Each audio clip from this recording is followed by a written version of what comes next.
Darah-Mu sudah menyelamatkan hidup kami. Amin. Sudah menutup bungkus kami Tuhan hari demi Amin. hari.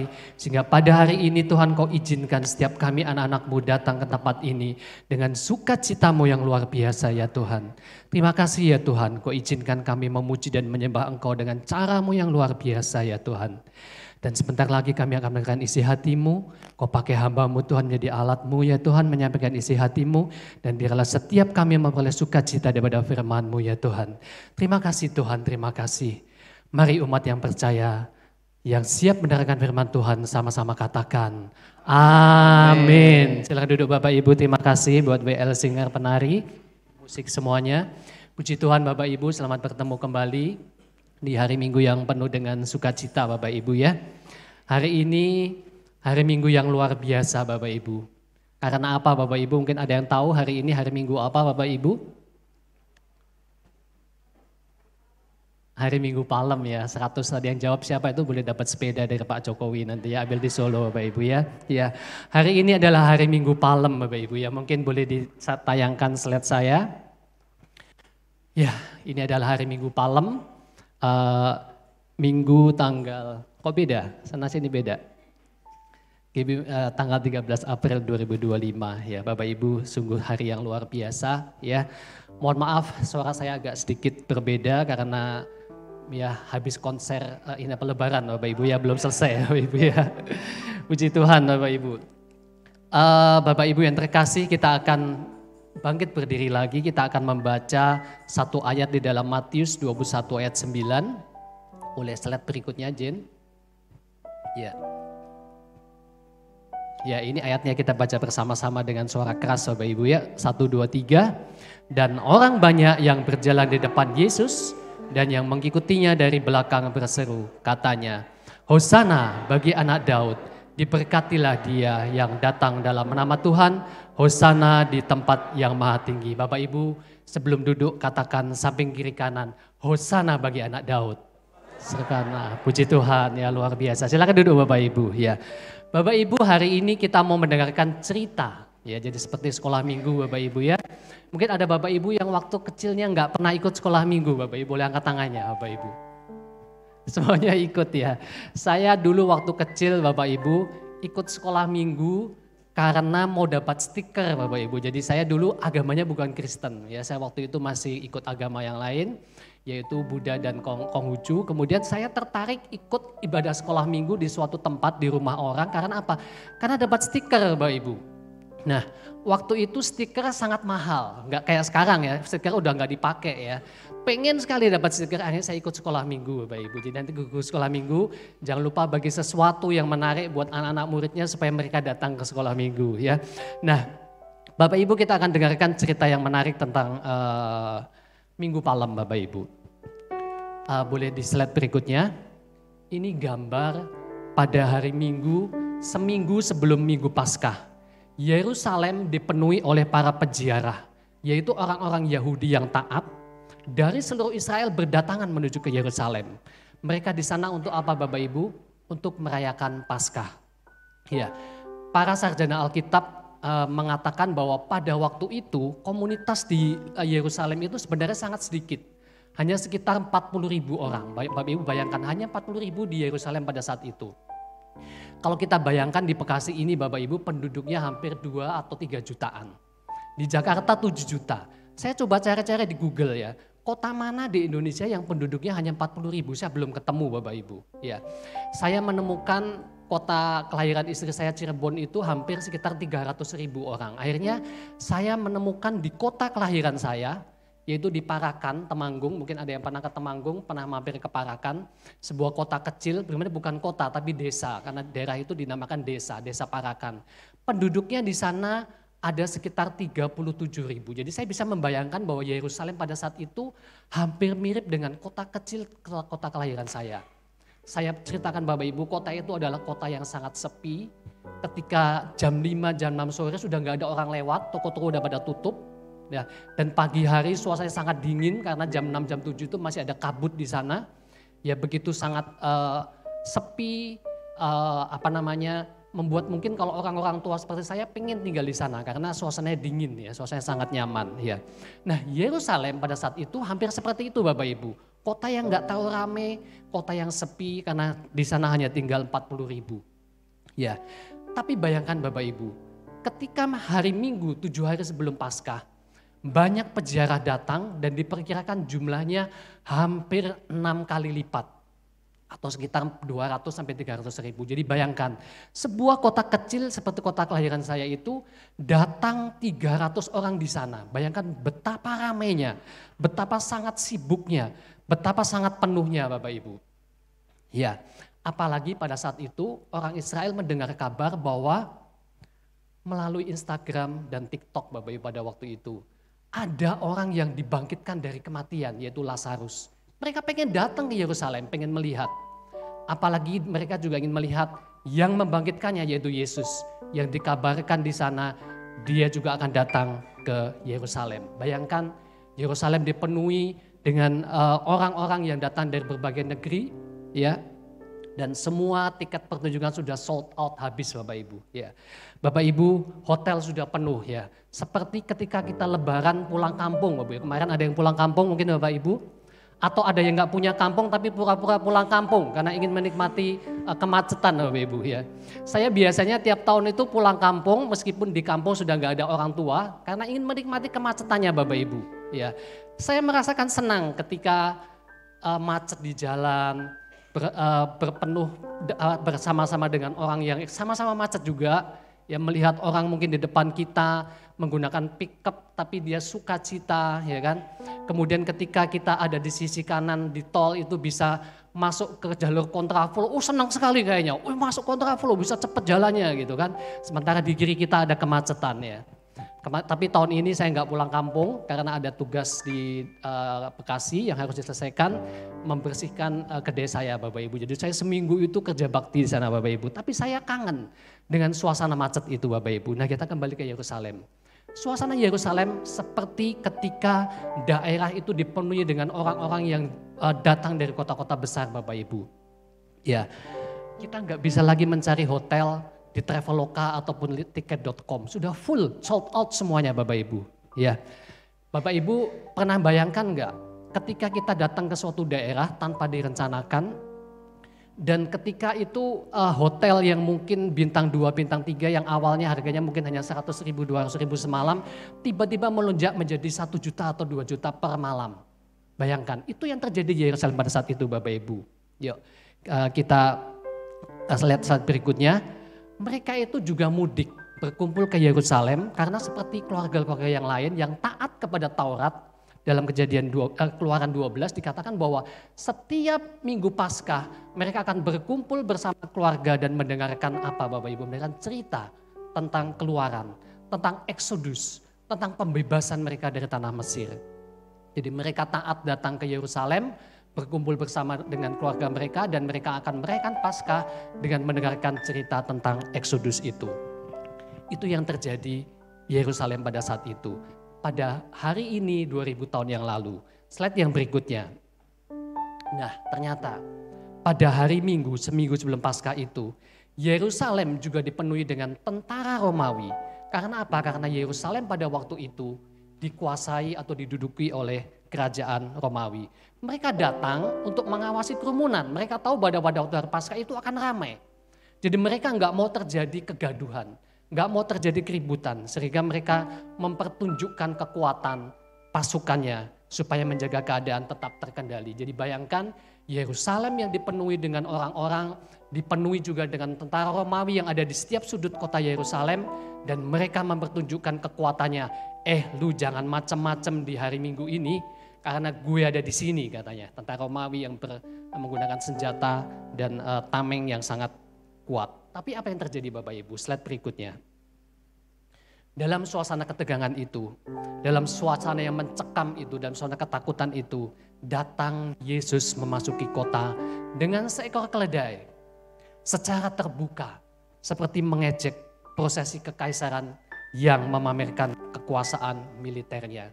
Pada hari Minggu itu, hari ini 2000 tahun yang lalu, Yesus datang ke Yerusalem, masuk dengan penuh kemenangan untuk menyatakan bahwa dialah Raja. Bapak Ibu, kita mundur sejenak ceritanya ya, supaya ceritanya lebih lengkap. Slide yang berikutnya. Yesus memulai perjalanan dari Galilea. Matius 19 ayat 1 berkata, setelah Yesus selesai dengan pengajarannya itu, berangkatlah ia dari Galilea dan tiba di daerah Yudea yang di seberang sungai Yordan. Ini menceritakan perjalanan bahwa Yesus memulai perjalanannya dari Galilea. Nah, di mana Galilea? Slide yang berikutnya. Itu adalah peta Galilea yang di atas Bapak Ibu. Sea of Galilea yang di atas, itu atasnya adalah Kapernaum. Saya coba mencari di Google Map, ternyata dari Kapernaum ke Yerusalem, Yerusalem ada di bawah sini Bapak Ibu. Ini Yeriko, kalau dekat nggak kelihatan. Yeriko, Betfage, dan Yerusalem. Ya. Dari Kapernaum ke Yerusalem, ini ada sekitar 193 km. Dan kalau berjalan melalui mobil, saat ini melalui tol Bapak Ibu, ada 2 jam 16 menit. Tapi kalau jalan kaki ada 38 jam. Yesus waktu itu berjalan kaki bersama murid-muridnya selama 38 jam atau 1,5 hari, mungkin hampir 2 hari karena pasti ada istirahatnya dan mampir ke kota-kota yang ada di sekitar itu. Bapak Ibu, ya ini cerita tentang perjalanan Yesus ketika dia mau masuk ke Yerusalem pada saat akhir pelayanannya. Pertanyaannya adalah di slide berikutnya, mengapa Yesus pergi ke Yerusalem? Kita akan dapatkan jawabannya di slide yang berikutnya dalam Matius 27 ayat 17 sampai dengan 19.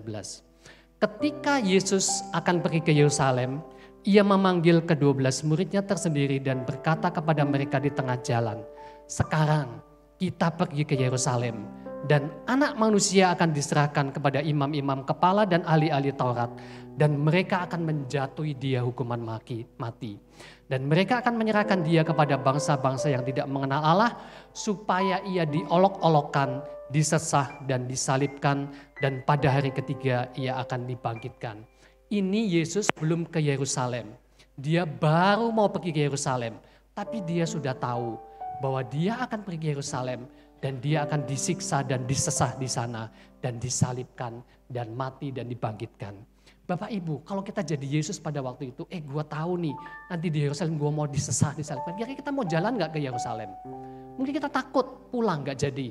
Enggak Tuhan, gak jadi. Saya gak jadi ke Yerusalem, mendingan saya di Galilea aja. Di sana ada danau yang sangat indah. Ngapain saya pergi ke Yerusalem untuk disesah? Tetapi Yesus tahu bahwa peristiwa yang luar biasa akan terjadi dan menyakitkan atas dirinya. Dia tahu bahwa dia akan dikenai mahkota duri, bukan mahkota emas. Dia tahu bahwa penderitaan akan terjadi sebelum kemuliaannya, namun dia tetap taat dan setia untuk berjalan sesuai kehendak Allah. Kira-kira Bapak Ibu taat berjalan sesuai kehendak Allah ketika kita tahu bahwa akan terjadi sesuatu yang luar biasa di sana? Yuk kita ikutin tuntunan Tuhan Yesus. Saat yang berikutnya, kita lanjut cerita yang tadi Bapak Ibu ya. Ketika Yesus dan murid-muridnya telah dekat Yerusalem dan tiba di Betfage, tadi ada kota Betfage di sebelah Yerusalem, yang terletak di Bukit Zaitun, jadi dari Yeriko ke Betfage itu jalannya naik karena itu Bukit Zaitun. Kemudian nanti dia akan menuruni menuju kota Yerusalem. Yesus menyuruh 2 orang muridnya dengan pesan, pergilah ke kampung yang di depanmu itu, dan di situ kamu akan segera menemukan seekor keledai betina tertambat dan anaknya ada dekatnya. Lepaskanlah keledai itu dan bawalah keduanya kepadaku, dan jikalau ada orang yang menegur kamu, katakanlah Tuhan memerlukannya, ia akan segera mengembalikannya. Jadi peristiwa Minggu Palem dimulai dengan Yesus dan murid-muridnya yang mendekati Yerusalem. Begitu mereka mencapai Betfage di Bukit Zaitun, Yesus menyuruh 2 orang murid untuk pergi ke kampung berikutnya. Di sana dia katakan, kamu akan menemukan seekor keledai dengan anaknya yang harus kamu bawa. Jika ada orang yang bertanya, apa yang engkau lakukan? Maka katakan, Tuhan membutuhkannya dan mereka akan segera mengembalikannya. Ini versi Matius. Versi Lukas di slide berikutnya. Pergilah ke kampung yang di depanmu itu. Pada waktu kamu masuk ke situ, kamu akan mendapati seekor keledai muda tertambat yang belum pernah ditunggangi orang. Lepaskanlah keledai itu dan bawalah kemari. Nah, Markus dan Lukas juga menyatakan bahwa orang-orang memang bertanya, ketika kedua murid itu mendapat keledai dan anaknya, tapi mereka membiarkan murid-murid itu mengambil keledai itu setelah mereka menyampaikan pesan Yesus. Kita lihat di slide berikutnya, Markus 11 ayat 6. Lalu mereka menjawab seperti yang sudah dikatakan Yesus, maka orang-orang itu membiarkan mereka. Ini ada sesuatu cerita yang aneh Bapak Ibu ya. Keledainya diambil tapi dibiarkan. Karena apa? Karena ada satu kuasa, ada satu karisma ketika Tuhan Yesus menyatakan bahwa Tuhan membutuhkannya. Di dalam Lukas slide berikutnya, lalu pergilah mereka yang disuruh itu dan mereka mendapati segala sesuatu seperti yang telah dikatakan Yesus. Ketika mereka melepaskan keledai itu, berkatalah orang yang mempunyai keledai itu, mengapa kamu melepaskan keledai itu? Kata mereka, Tuhan memerlukannya. Nah, versi yang berbeda ada di Yohanes Bapak Ibu. Yohanes menghilangkan adegan ketika murid-muridnya mengambil keledai itu. Dia hanya mengatakan di slide berikutnya bahwa Yesus menemukan seekor keledai dan menungganginya. Yesus menemukan seekor keledai muda lalu naik ke atasnya. Kiranya perbedaan dari beberapa Injil ini tidak membuat kita menjadi bertanya-tanya. Tetapi alurnya sama, bahwa ada keledai yang diambil untuk ditunggangi Yesus dan kemudian membawanya ke Yerusalem. Dan setelah mendapatkan keledai dan anaknya, para murid mengenakan jubah mereka dan Yesus menunggangi keledai itu ke Yerusalem. Slide yang berikutnya. Ketika Yesus memasuki Yerusalem, sekelompok orang menghamparkan pakaian mereka di jalan dan menyebarkan ranting hijau daun palem di jalan dan berjalan mengikuti sambil meneriakkan. Slide yang berikutnya, apa kata mereka? Hosana bagi anak Daud, diberkatilah dia yang datang dalam nama Tuhan. Hosana di tempat yang maha tinggi. Slide berikutnya Jin. Dalam Matius 21 ayat 9b. Dalam Markus dikatakan Hosana, diberkatilah dia yang datang dalam nama Tuhan. Diberkatilah kerajaan yang datang. Kerajaan Bapak kita Daud. Hosana di tempat yang maha tinggi. Apa kata Lukas? Slide berikutnya. Diberkatilah dia yang datang sebagai raja dalam nama Tuhan. Damai sejahtera di surga dan kemuliaan di tempat yang maha tinggi. Dan Yohanes berkata, Hosana, diberkatilah dia yang datang dalam nama Tuhan, Raja Israel. Semua keempat Injil menyatakan persis sama. Pernyataan Hosana bagi anak Daud. Berarti membuktikan bahwa kejadian ketika Minggu Palem Yesus masuk ke Yerusalem itu benar-benar ada kejadiannya. Karena semua Injil menyatakannya demikian. Bapak Ibu, saya akan mencoba menyanyikan sebuah lagu. Saya nggak tahu lagunya kemarin udah di-share belum? Sampai ini belum ya? Oh belum ya. Lagunya mungkin Bapak Ibu nggak terlalu kenal karena lagu ini berasal dari sebuah gereja mainstream Bapak Ibu. Tapi nanti kita sama-sama belajar ya. Suara saya ini sangat merdu Bapak Ibu, jadi tolong nanti jangan ditertawakan Bapak Ibu ya. Dikala Yesus disambut di gerbang Yerusalem, umat bagai lautan. Jin, slide yang berikutnya Jin. Dengan palma di tangan, dikala Yesus disambut di gerbang Yerusalem, umat bagai lautan dengan palma di tangan, gemuruh sorak dan sore, Kristus Raja damai. Yerusalem, Yerusalem, lihatlah rajamu. Hosana, terpujilah Kristus Raja Mahajaya. Bisa Bapak Ibu? Yuk kita bangkit berdiri, kita nyanyi sama-sama Bapak Ibu ya. Tolong musik, kasih musik yang terbaik. Untuk menutupi suara saya. Dikala Yesus disambut di gerbang Yerusalem, umat bagai lautan dengan palma di tangan. Dikala Yesus disambut di gerbang Yerusalem, umat bagai lautan dengan palma di tangan, gemuruh sorak dan sorai, Kristus Raja damai. Yerusalem, Yerusalem, Yerusalem, lihatlah rajamu. Hosana, terpujilah Kristus Raja Mahajaya. Udah mulai bisa Bapak Ibu. Kita nyanyikan dengan lagu beat yang lebih cepat Bapak Ibu ya, supaya meriah karena ini Minggu Palem. Kita nyanyikan dengan membawa daun-daun palem, kertas atau sapu tangan atau tisu Bapak Ibu, kita lambelebehkan Bapak Ibu ya. Amin. Dikala Yesus disambut gerbang Yerusalem, umat bagai lautan dengan palma di tangan. Dikala Yesus disambut gerbang Yerusalem, umat bagai lautan dengan palma di tangan. Gemuruh sorak dan sorai, Kristus Raja damai. Katakan Yerusalem, Yerusalem, Yerusalem, lihatlah Rajamu. Hosana, terpujilah Kristus Raja Mahajaya. Yerusalem, Yerusalem, Yerusalem, lihatlah Rajamu. Hosana, terpujilah Kristus Raja Mahajaya. Kristus Raja Mahajaya. Haleluya, berikan tepuk tangannya luar biasa. Sebelum duduk Bapak Ibu, katakan kembali, Hosana bagi anak Daud, Kristus Raja damai. Haleluya. Silakan duduk Bapak Ibu. Ini Pak Sugi pede banget, emang suaranya merdu katanya. Slide yang berikutnya Bapak Ibu. Kata Hosana Bapak Ibu, bahasa Latin itu Hosana atau bahasa Yunaninya Osana.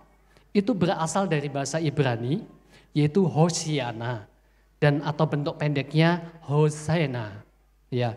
Dan dalam bahasa Aram Bapak Ibu itu bisa berkata Ond atau Osana yang berarti selamatkan. Selamatkan, penyelamat. Ya. Dalam Alkitab Ibrani Bapak Ibu, kata ini digunakan dengan dalam ayat-ayat seperti tolong atau tolonglah aku, mohon tolonglah aku. Seperti di dalam Mazmur 118 ayat 25 nanti kita akan baca Bapak Ibu ya. Tetapi di dalam Injil Bapak Ibu, kata ini digunakan sebagai suatu seruan kegembiraan. Jadi dalam konteks ketika Yesus masuk kota Yerusalem ini, kata Hosana itu merupakan kata yang menunjukkan penghormatan atau kegembiraan yang diberikan kepada orang yang menyelamatkan atau akan menyelamatkan atau sedang menyelamatkan sekarang.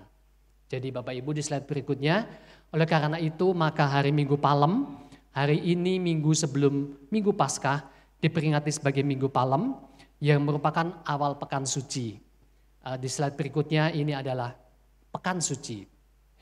Dalam setiap hari Pekan Suci ini Bapak Ibu bertepatan dengan hari yang dihabiskan Yesus di Yerusalem yang berpuncak pada kematiannya pada hari Jumat. Kita mulai dari hari Senin disebut sebagai Senin Suci, hari Selasa sebagai Selasa Suci, hari Rabu sebagai Spy Wednesday atau Rabu Mata-Mata. Karena apa Bapak Ibu? Karena pada waktu itu Yudas menerima suap dari para pemimpin agama untuk mengkhianati Yesus. Dan Kamis disebutkan sebagai Maundy Thursday atau Kamis Putih. Yaitu ketika Yesus mengadakan perjamuan terakhir yang menurut kepercayaan dari para sarjana Kristen dilakukan di rumah orang tua dari Markus. Dan dia mencuci kaki murid-muridnya sebelum dia akhirnya berdoa di Taman Getsemane dan ditangkap. Dan hari Jumat atau yang disebut dengan Good Friday atau Jumat Agung, yaitu dia disalibkan dan mati di kayu salib. Kemudian melewati Holy Saturday atau Sabtu Suci, dan dia bangkit pada hari ketiga pada hari Minggu Paskah. Jadi Minggu Palem merupakan suatu peristiwa ketika memasuki Pekan Suci. Ya, sampai pada Yesus nanti akan mati di kayu salib pada Minggu Paskah yang ke depan. Ada suatu cerita Bapak Ibu di slide berikutnya. Ada suatu hal yang perlu kita ketahui, bahwa pada saat yang sama ketika Yesus masuk ke Yerusalem dari sisi timur, ternyata para sejarawan Romawi mencatat bahwa gubernur Yudea, yaitu Pontius Pilatus, memimpin sebuah prosesi pasukan berkuda dan perwira Romawi juga memasuki Yerusalem dari sisi timur. Ya, di slide berikutnya kita lihat petanya. Jadi atas Kaisarea Maritima adalah tempat tinggal Pontius Pilatus sebagai gubernur kekaisaran Romawi pada saat itu yang menguasai Yerusalem, dan dia berjalan ke bawah dan memasuki Yerusalem dari sebelah barat. Dan waktu itu Yesus memasuki Yerusalem dari sebelah timur. Pada hari yang sama, Yesus masuk ke Yerusalem dari sebelah timur, dan ketika itu juga Pontius Pilatus memimpin pasukan berkuda memasuki Yerusalem dari sebelah kanan. Kenapa Pontius Pilatus masuk ke Yerusalem?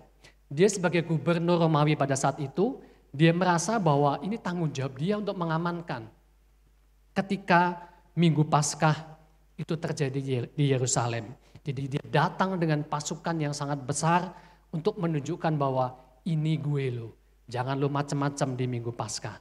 Nah Bapak Ibu, perayaan Minggu Palem ini melibatkan berbagai praktek liturgi di berbagai denominasi Kristen. Slide berikutnya.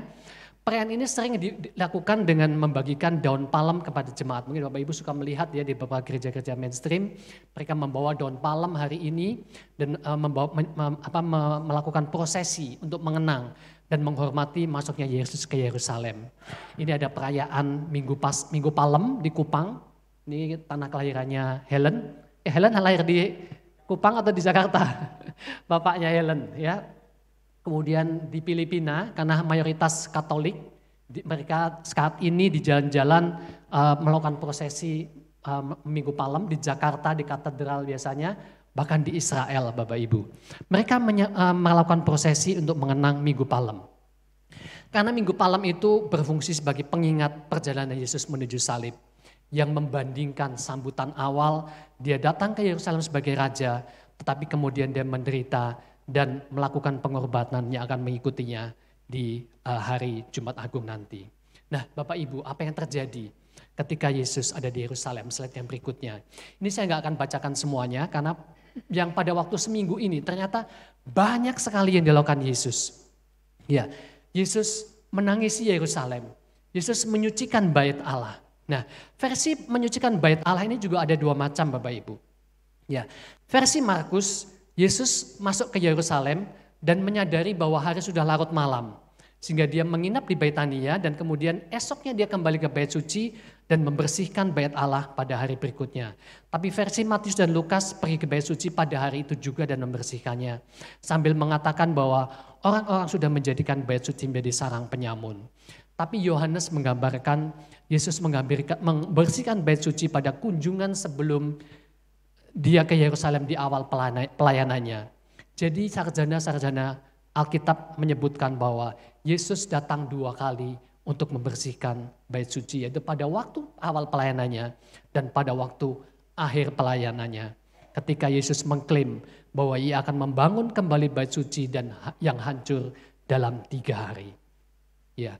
Apa yang dilakukan yang lainnya? Banyak sekali, mengutuk pohon ara, kemudian dipertanyakan kuasa dari mana, ya, sampai melakukan perumpamaan tentang 2 anak penggarap kebun anggur, hubungan Yesus dengan Southside yang berikutnya, peringatan untuk waspada terhadap ahli Taurat, keluhan terhadap Yerusalem dan berbagai cerita-cerita yang lainnya, ya. Bagaimana dia menceritakan tentang permulaan penderitaannya, bagaimana dia akan mengalami siksaan yang berat, bagaimana dia akan menubuatkan Yerusalem yang runtuh, dan berbagai perumpamaan berikutnya tentang talenta, penghakiman yang terakhir. Yesus diurapi di Betania, bagaimana Yudas mengkhianati Yesus, bagaimana Yesus melakukan persiapan malam Paskah, bagaimana Yesus membasuh kaki murid-muridnya, percakapan pada perjamuan malam, Yesus berdoa kepada orang-orang percaya, Yesus mendoakan murid-muridnya, Yesus berdoa buat dirinya sendiri, ya, dan Yesus berdoa di Taman Getsemane, slide yang berikutnya, dan kemudian Yesus ditangkap, ya, diadili di depan imam besar, di hadapan Pontius Pilatus, di hadapan Herodes, dan ketika kembali ke Pilatus dihukum mati dan disalibkan. Ya, ini cerita seminggu ketika kejadian Minggu Palem, hari ini sampai minggu ketika Yesus nanti disalibkan dan dia mati dan dibangkitkan. Ya, saya nggak akan bahas ini Bapak Ibu, karena waktu sudah 30 menit. Kita hanya akan membahas mengenai makna daripada Minggu Palem itu. Yang pertama di slide berikutnya. Minggu Palem ternyata menjadi satu penggenapan nubuatan. Ya, di bawah itu ada Zakaria 9 ayat 9. Ini menjawab pertanyaan, mengapa Yesus menunggangi keledai masuk Yerusalem. Jadi dia memilih untuk menaiki keledai itu daripada naik kuda atau berjalan kaki, bukan sekedar karena dia pengen pilih keledai. Tapi ini penuh dengan makna simbolis dan menggenapi nubuatan kuno. Zakaria 9 ayat 9 yang dikatakan 520 sampai 515 sebelum Masehi. Jadi ini dikatakan 500 tahun sebelum Yesus lahir. Zakaria sudah menubuatkan peristiwa ini dan dikatakan, bersorak-soraklah dengan nyaring, hai putri Sion. Bersorak-soraklah, hai putri Yerusalem. Lihat, rajamu datang kepadamu. Ia adil dan jaya. Ia lemah lembut dan mengendarai seekor keledai. Seekor keledai beban yang mudah. Persis sama yang dilakukan Yesus. Dengan memilih menunggang seekor keledai, maka Yesus membuat suatu pernyataan yang berani. Dialah Raja Mesias yang sudah lama dinantikan. Raja yang sudah lama ditunggu-tunggu oleh bangsa Israel. Suatu nubuatan yang sudah digenapi. Yang kedua, maknanya adalah kedamaian, kesederhanaan, dan kerendah hatian. Pilihannya untuk mengendarai seekor keledai bukan hanya untuk menggenapi nubuat, tapi juga sebagai suatu simbolis. Pada zaman dahulu Bapak Ibu, raja-raja itu kalau datang menggunakan kuda perang, maka artinya dia datang untuk menaklukkan. Tapi ketika mereka datang menunggangi seekor keledai, mereka berarti menyatakan dia datang dengan damai. Yesus datang bukan sebagai seorang prajurit yang mau menggulingkan kekuasaan atau kekaisaran Romawi. Dia datang sebagai raja damai. Dia membawa keselamatan melalui kerendahan hati dan pengorbanannya. Kerajaannya bukanlah dari dunia ini. Dia datang untuk memerintah bukan dengan paksaan atau kekerasan, tapi dia menunjukkan bahwa kerajaannya bersifat rohani. Mengendarai keledai Bapak Ibu mencerminkan kerendahan hati. Tidak seperti kuda perang, keledai itu adalah binatang yang bodoh. Binatang yang sederhana, binatang yang rendah hati, yang gak pernah dipakai oleh orang-orang kaya, tapi dipakai oleh orang miskin, ya oleh orang biasa. Menunjukkan simbol bahwa Tuhan mau memakai kita, orang-orang yang biasa. Orang-orang yang sederhana dan rendah hati. Yang mungkin kita merasa bodoh dan gak mampu untuk melayani Tuhan. Tapi kita dipakai Tuhan karena Dia memilih orang-orang yang seperti kita Bapak Ibu. Ya, masih ingat Bless 5 Minutes yang mungkin sekitar 4-5 tahun yang lalu. Waktu itu istri saya sempat membawakan sebuah judul rendah hati. Dia menceritakan tentang bagaimana Yesus menaiki keledai memasuki Yerusalem. Diceritakan di sana. Bayangkan bagaimana kalau keledai itu nggak nurut jalan dengan tertib, tapi dia mengangkat kakinya, maka Yesus akan jatuh. Tapi keledai ini dengan rendah hati, dengan taat, dengan setia. Dia dikendarai Yesus memasuki Yerusalem dengan kerendah hatian dan kelembutan. Ini menunjukkan bahwa kita sebagai umat-umat Tuhan harus senantiasa tunduk, taat, setia, lemah lembut dan rendah hati. Ikut bersama dengan Tuhan Yesus, melayaninya tanpa pamrih. Bukan untuk kesombongan kita, bukan untuk kekuatan kita, bukan untuk gagah kita, bukan untuk hebat kita, tapi hanya untuk kemuliaan Tuhan Yesus. Yang ketiga Bapak Ibu, menunjukkan suatu sukacita dan pengharapan. Slide berikutnya. Ya, di dalam Matius slide berikutnya, tadi udah kita baca. Hosana bagi anak Daud, diberkatilah dia yang datang dalam nama Tuhan. Hosana di tempat yang maha tinggi. Bapak Ibu perhatikan tulisan yang saya kasih warna lain. Diberkatilah dia yang datang dalam nama Tuhan. Markus 11 ayat 9b-10 berkata, Hosana, diberkatilah dia yang datang dalam nama Tuhan. Sama persis kata-katanya. Dalam Lukas, slide berikutnya. Diberkatilah dia yang datang sebagai raja dalam nama Tuhan. Dalam Yohanes, diberkatilah dia yang datang dalam nama Tuhan. Kata-kata ini Bapak Ibu, dalam slide berikutnya kita tahu bahwa ini merupakan kutipan dan penggenapan dari kitab Mazmur 118 ayat 26. Diberkatilah dia yang datang dalam nama Tuhan. Luar biasa, ini cerita tentang nubuatan Bapak Ibu. Jadi ternyata Minggu Palem itu sudah menjadi satu penggenapan atas beberapa nubuatan Bapak Ibu. Yang pertama tadi Nabi Zakaria, yang kedua Mazmur, bahwa diberkatilah dia yang datang dalam nama Tuhan. Dalam Injil seperti kita tahu tadi, Hosana digunakan sebagai seruan kegembiraan, yaitu rasa hormat khusus kepada seorang yang menyelamatkan, kepada seorang penyelamat. Yang berikutnya yang keempat Bapak Ibu, ada tangisan dan ratapan ketika Yesus masuk ke Yerusalem. Dalam Lukas 19 ayat 41-42 dikatakan, dan ketika Yesus telah dekat dan melihat kotak itu, ia menangisinya. Katanya, wahai betapa baiknya jika pada hari ini juga engkau mengerti apa yang perlu untuk damai sejahteramu. Tetapi sekarang hal ini tersembunyi bagaimanamu. Yesus tahu bahwa orang banyak dan pemimpin yang mengeluh-ngeluhkan dia pada waktu dia datang ke Yerusalem, itu memiliki keinginan bahwa Yesus datang untuk memulihkan Israel sebagai bangsa secara politis. Tapi mereka gagal paham Bapak Ibu. Maksud kedatangan Yesus bukan dia datang untuk menaklukkan Romawi secara politis. Tapi dia datang untuk menciptakan kerajaan damainya. Ya, dan ketika orang-orang itu sadar bahwa tidak seperti yang diinginkannya, akhirnya mereka berbalik dan mereka berteriak, salibkan dia pada hari Jumat berikutnya. Yesus menangis sebab ia mengasihi umat itu yang akan segera mengalami hukuman yang dahsyat. Dan sebagai Tuhan, Yesus juga menangisi bukan hanya perasaan sendiri tapi juga perasaan Allah yang hancur hati. Karena umatnya, umat pilihannya keterhilangan dan menolak. Karena mereka gak mau bertobat dan menerima keselamatan yang dijanjikan Tuhan Yesus. Ini mengakibatkan Yesus menangisi dan meratapi Yerusalem. Yang berikutnya, ini adalah awal penderitaan dan kemenangan Kristus. Orang-orang yang memotong ranting-ranting pohon palem, melambaikannya dan meletakkannya di jalan di hadapan Yesus saat dia masuk kota. Jadi palem itu melambangkan kedamaian, kejayaan, kebaikan. Kedamaian dan simbol dari kemenangan akhir yang akan segera Yesus penuhi atas kematiannya. Jadi saat itu Bapak Ibu, daun palem digunakan untuk menghormati para pemenang ketika mereka pulang dari perang. Dia ambil pohon palem untuk mengeluh-ngeluhkan bahwa mereka baru saja menang dari perang. Tindakan dan suruhan hosana dari orang banyak mencerminkan pengakuan mereka terhadap Yesus sebagai Raja dan Juru Selamat yang dijanjikan. Bapak Ibu yang terkasih, tadi kita udah lihat rute Yesus menunggangi keledai dari sebelah timur, turun dari Bukit Zaitun dan kemudian masuk ke Bait Suci. Lewat lembah Kidron dan kemudian masuk ke kota melalui gerbang timur Bait Allah. Ini adalah rute yang berlawanan yang diambil ketika Raja Daud melarikan diri dari pemberontakan yang dipimpin oleh putranya sendiri Absalom.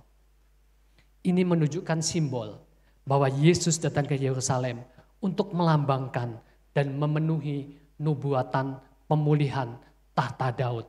Dia adalah anak Daud. Ketika Daud itu lari dari kejaran anaknya Absalom, dia lari melalui gerbang timur dan kemudian dia lari ke atas Bukit Zaitun. Dan kali ini Yesus datang dari atas lembah Bukit Zaitun, menuruni Yerusalem dan masuk ke gerbang timur. Ini adalah penggenapan nubuatan bahwa Yesus akan menjadi Raja memulihkan tata Daud. Bapak Ibu perhatikan cerita ini Bapak Ibu. Waktu kedatangan Yesus itu sangat penting. Karena apa? Pada waktu itu orang-orang Israel masuk ke Yerusalem untuk memenuhi perintah Taurat. Yaitu di Keluaran 12. Nanti Bapak Ibu baca di Keluaran 12. Mereka diperintahkan untuk membawa anak domba yang tak bercacat dan bercela untuk dikorbankan pada Minggu Paskah. Dan seperti domba-domba itu dibawa oleh para pejarah memasuki kota Yerusalem, maka Yesus sang anak domba Allah itu juga datang memasuki Yerusalem. Dia yang tak bercacat dan tak bercela, dia sudah dinubuatkan tiba di Yerusalem. Dan seperti anak domba Paskah lainnya yang dibawa oleh para pejarah untuk disembelih pada Minggu Paskah, dia akhirnya disembelih di pelataran bait suci. Kedatangannya dengan sengaja sudah mengklaim bahwa dialah yang diutus untuk menegakkan kembali tata Daud menjadi satu korban persembahan bagi umat Allah. Ini satu penggenapan bahwa Yesuslah anak domba Allah itu. Dan penggenapan nubuatan ini Bapak Ibu, tadi kita udah tahu ceritanya, nubuatan Zakaria, nubuatan Mazmur, dan nubuatan tentang tata Daud. Ini enggak berhenti hanya sampai di Minggu Palem Bapak Ibu. Nanti Bapak Ibu ketika memasuki Minggu Paskah, perjamuan terakhir sudah dinubuatkan. Doa di Taman Getsemani sudah dinubuatkan. Penyiksaannya bagaimana dia menderita sampai orang mengolok-olokkan dia sudah dinubuatkan. Peristiwa-peristiwa di kayu salib, perkataannya 7 kata di kayu salib sudah dinubuatkan. Bahkan kebangkitannya pun sudah dinubuatkan Bapak Ibu. Ribuan, bahkan ratusan bahkan ribuan tahun yang lalu. Nanti Bapak Ibu boleh baca di kitab-kitab Taurat dan juga kitab-kitab Perjanjian Lama. Bagaimana semua kisah tentang Paskah itu sudah dinubuatkan di sana dan Yesus menggenapinya. Ini membuktikan bahwa dia datang bukan untuk menciptakan ajaran atau kehendaknya sendiri.